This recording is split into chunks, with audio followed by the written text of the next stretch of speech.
I don't know if I've ever told you this, but I once failed a personality test. I Welcome again to It Doesn't Take a Genius, conversation with introspective perspectives and pithy points of view. Here are your hosts, my friends, Max and Marty. I think that's Mark and Mike. Yeah, whatever. Ramsey! Marshall, such a pleasure to see you yet again. Thank you, thank you. Yes, I noticed you always have a bookshelf filled with the books behind you, looking very intelligent. So I just went out on the internet and got a picture of books. That's perfect. Behind me, and noticed I got more books than you. Right. So there must be more going on here. You look really smart. Oh yeah. Whereas, to be honest with you, if you here, I'll show you one of the books that's always visible. It is Happy Kitty Bunny Pony by Michael J. Nelson. Yeah, the guy that was behind. Pony. Yeah, Happy Kitty Bunny Pony. It's a saccharine mouthful of super cute, and it's by Michael J. Nelson, the guy behind Mystery Science Theater 3000, one of the hosts, and it's filled with art from the past and cutesy little things that Mike has written, making fun of all of it. It's phenomenal. But I guess my point is, don't look at these books and say, "Wow, he must be smart." Yeah. Well, that's if you look closer into my actual library, you'd find Calvin and Hobbes. The first few volumes there, and in the little Larson, The Far Side. Oh, nothing wrong with anything you just said. Yeah, for inspirational learning. Right. Those are my two go-tos. You could really you could incorporate Far Side into a lot of job recruitment, interviews and so on. Hey, do you get this joke?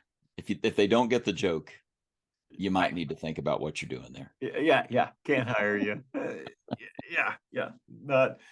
Not happening. Yeah, I was judging a senior high school girls talent contest, and it was professional talent and stuff like that. And one of the applicants, when it said favorite musical artist, they wrote Led Zeppelin. And I was like, well, this contest is over. we have a winner. High school kid that knows Led Zeppelin. Done. Well, speaking of talent, speaking of acquiring talent, recruiting talent, and really, letting talent flourish, you have introduced me to something that I guess maybe a lot of people know about, but I was unfamiliar with, called Price's Law. Do you want to walk us through what Price's Law is? It involves math. I'm going to just go ahead and warn the listeners, both of you. Yeah. We've stated clearly that there will be no math on this channel. So when I first heard of Price's Law, of course I was thinking Bob Barker. That's exactly what I thought too. I'm like, okay, you always bid under. I thought maybe there was some formula here that I was missing on, but actually Price's Law, I don't know who he is or where he came from, but I do know that his law is pretty amazing. So Price says that 50% of any production will come from the square root of the overall organization. And I was like, oh, that's math. I knew it. So if you look at it and say, okay, I've got, and it works as a law of nature. So if I've got 9 tomato plants, then according to Price's Law, the square root of 9 is 3. 3 of those plants will produce 50% of the results. And then the other 6 plants will produce the remaining 50%.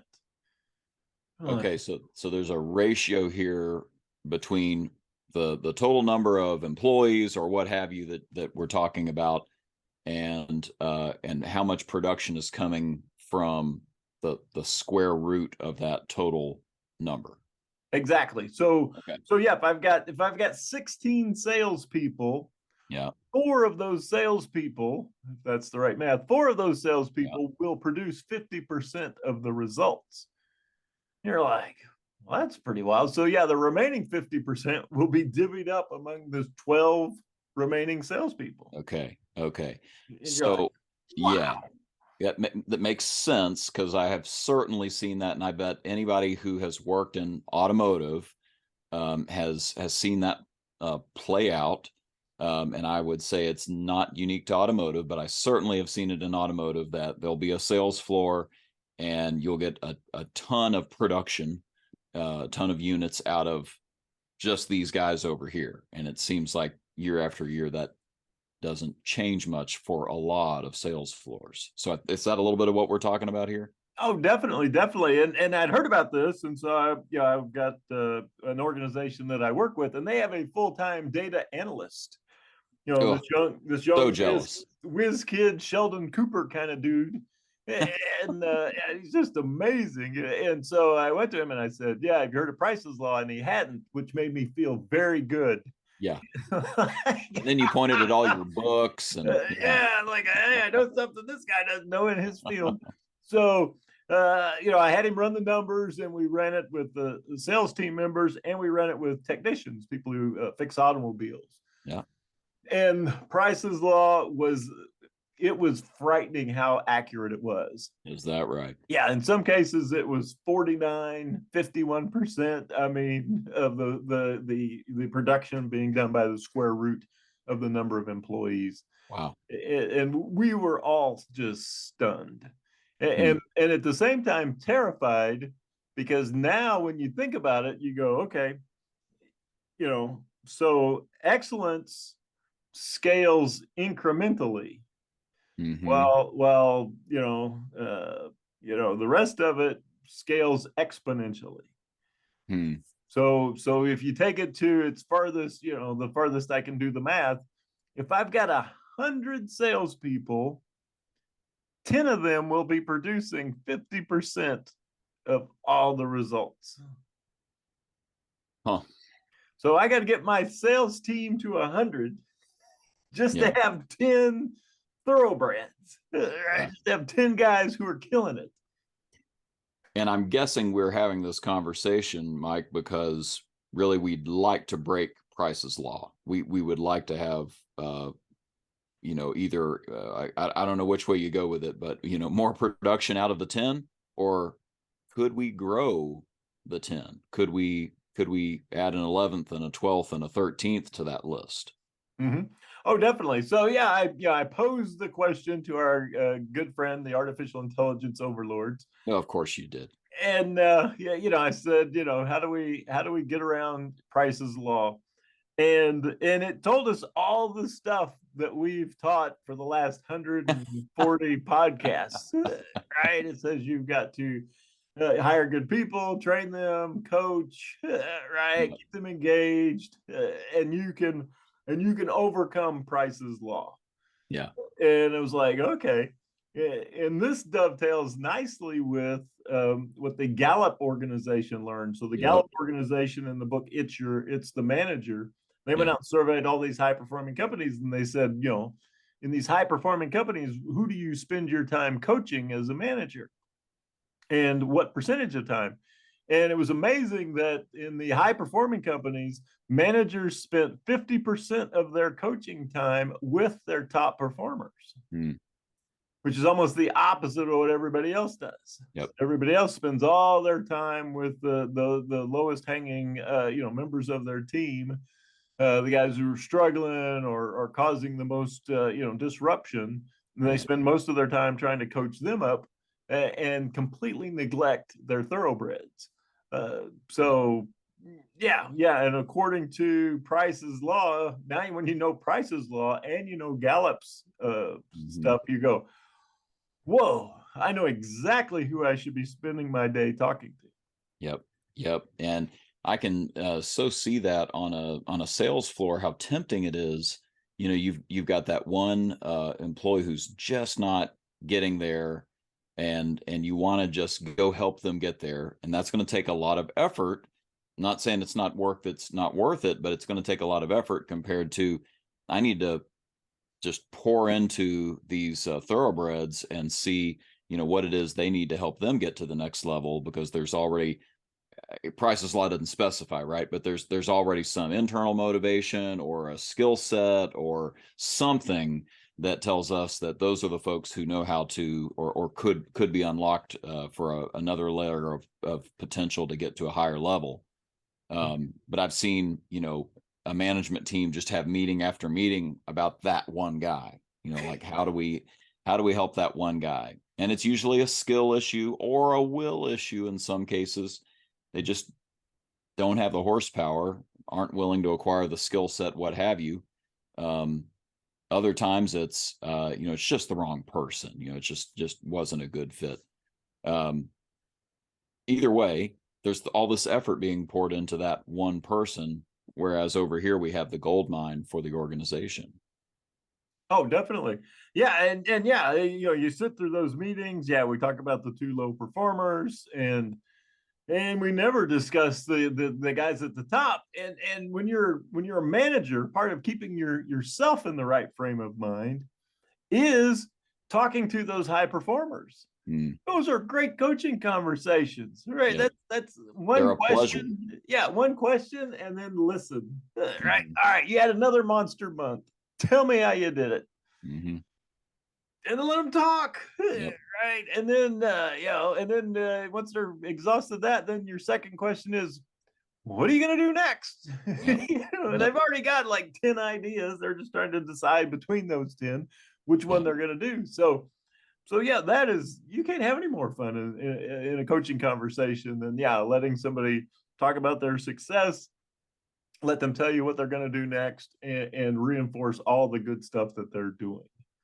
Okay, so it makes perfect sense to me that we would try to invest more and more of our time into coaching up those folks who are already excelling and give them more reason to excel. I have a couple, and I didn't plan to spring this on you, so this may completely come off the rails. I have no idea what's going to happen next, but a couple of little niggling thoughts that are bothering me. There are two, and they're perhaps opposite problems of each other. One is that we are focusing on a prima donna, that there's somebody who really does produce, but he sucks up a lot of air in the room. He takes a lot of effort, and it seems like we're constantly having to address things for this individual, but he's part of that square root. He's part of that core that produces 50% of the results. So I wonder if you've got any thoughts about, does Price's law apply to that guy, and if so, is that time well spent? Well, I think I don't know the exact definition of prima donna, but in my book, it would be somebody who's high maintenance but is producing at a high level. Right. So if you're a prima donna and you're not producing, well, there's a whole nother approach. But if you're in the square root and you're a prima donna, my rule on that was, all right, so they're hard to manage. That's fine, as long as they're not negatively impacting the rest of the team. And so that's where the line gets drawn. And so, you're a prima donna, you're performing at a high level, but you got these little quirks and things that you need in order to keep moving forward. That's fine. But if you're a prima donna, you're succeeding at high level, and you're tearing down other members of the team, or creating dissension, or unfocusing them from the work, now we got something to talk about. And it's going to be a much more direct and difficult conversation. I think that is a very fair answer. So let me give you the flip side, which is, what would you say to someone who worries about sort of self-fulfilling prophecies here? So what I mean by that is, what if this is a little bit of the fact that these guys are performing because we're investing in them, and since we're investing in them, they continue performing, and we've got this vicious cycle that's really helping the organization, but meanwhile everybody else is kind of left out. I think I know your answer, but I want to throw it to you that, what do we do for all these other folks that are not, generating the 50%, and give them opportunities to join the club? Oh, well, I think they're dead to me. I didn't think about that option, but you got a point there. Okay, thank you. I don't even know their names. Coffee is for closers. The end. Yeah. Coffee's for closers. Everybody else, car, steak knives, you're fired. So when I think of that, what I think about it is I go back to the Gallup organization survey. And they tell us, right, 50% of your time with top performers, and then you want to spend the next 15 to 20% of your time with up and comers and new people, right, that can be trained and that have the potential to become one of our square root players. Yeah. And this small amount of time, 5, 6, 7% of your time is going to be spent with the bottom performers who just aren't getting it. Right. Mm-hmm. If I get a glimpse, right, I sense an ember of desire or willingness to do something different, I'm definitely going to get in there and fan that. But yeah, 50% of my time with the top guys, 15 to 20% of my time with the up and comers and the new people who need training as much as coaching. And if I spend, that's 70% of my time now, and then that leaves some times for the middle and just a little bit of time for those guys at the bottom. Okay, it's really helpful, I think, to think of it that way, because you've sort of spelled out an application, an action item from this, which is, why don't you track where you're spending your time right now? Like, what's going on right now in your time that you're investing in your people, Mr. or Miss Manager, and see if there's anything you can do to adjust those percentages to line up a little better with what you laid out there from the Gallup organization. But that makes a ton of sense. And you wouldn't want to say anybody's beyond hope. And if they are, right, like, you need to make some decisions that frankly are going to be for that person's benefit as much as for yours, because they're not working out in that organization for for one of our clients, and they should move on. And frankly, that would be what would be best for that person, is to go find something where they could thrive instead of be a poor performer. So I love that. Oh yeah, and I was always said, that's just because you're not succeeding in my organization doesn't make you a bad person. That's right. Just makes you a bad fit here. Yep. And we've seen that in our careers hundreds of times where, they're underperforming here. It's a bad fit. They go someplace else. They excel wildly. I don't know if I've ever told you this, but I once failed a personality test. I had been recommended. I had been recommended for it was actually a large insurance company that you would know. And I knew some folks on the inside who were so jazzed, and they were so convinced that I would be a perfect fit. And the guy who would be my boss was excited. And then I took the personality assessment, and I'm sure it was measuring things like, your behavioral tendencies toward good salesmanship. That's my guess.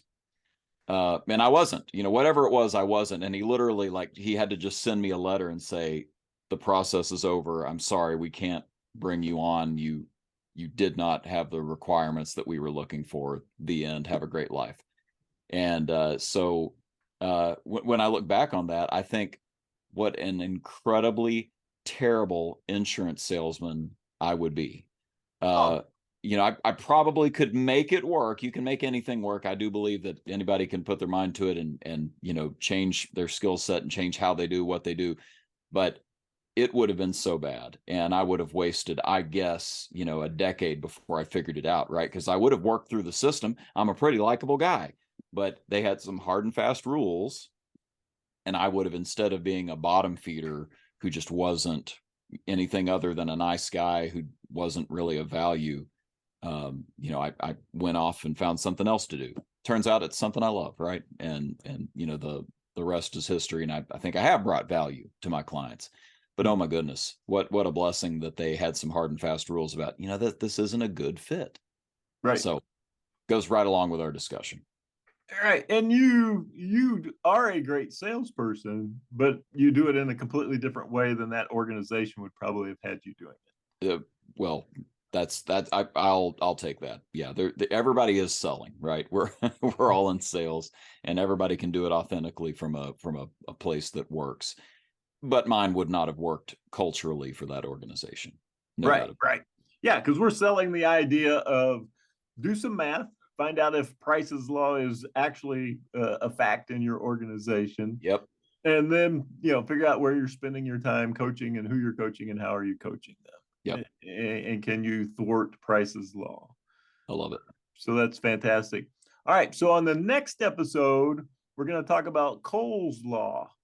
And Cole's Law is when you put together cabbage, peppers, and vinegar and create a wonderful side dish. So very excited about that. I am sad to tell you that I think that's hilarious. And on a couple Mondays ago, yeah, I think you know this, that I tutor some 7th graders on Mondays, and a few weeks ago, it's mostly young men, and I was able to get them to perform the chant Owa Tegu Siam, and it was glorious. And I invite the listeners, if you're unfamiliar with that, both of you, to keep saying that over and over again, and get the blessing that will come eventually from the enlightenment of that chant. So we'll leave that with our listeners. And I know one person who would never ever fall for that. Our voiceover artist, Mr. John Wolf. Oh yes, yeah, he is much too clever and worldly and mature. So yeah, take it away, Mr. Wolf. So go ahead and tweet that, or share it any other way you want. As always, there are no rights reserved, no trademarks, no copyrights. Share it if you want to. And join us next time on It Doesn't Take a Genius. That's good enough.